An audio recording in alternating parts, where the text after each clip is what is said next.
Dear teachers, so the focus of today's video is letter Z, sound Z. तो यहाँ पे आपने बच्चों को साउंड की फोकस करवानी है, इसके साथ साथ पिक्चर डिस्क्रिप्शन भी लाजमी करानी है, वर्ड बिल्डिंग के ऊपर भी आपने फोकस ज़रूर कराना है.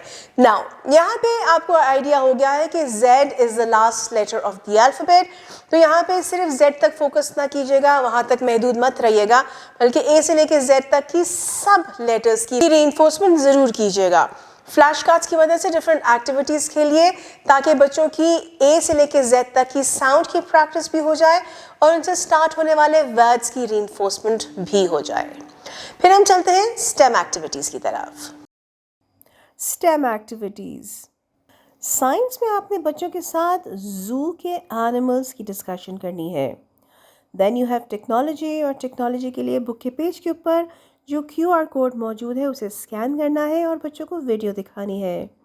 देन यू हैव इंजीनियरिंग, और इंजीनियरिंग में आपने बच्चों को ब्लॉक्स देने हैं जिससे बच्चे जिगजैग ट्रैक बनाएंगे. And then the and you have mathematics, और मैथमेटिक्स में आपने बच्चों को जू की पिक्चर दिखानी है और एनिमल्स काउंट करवाने हैं.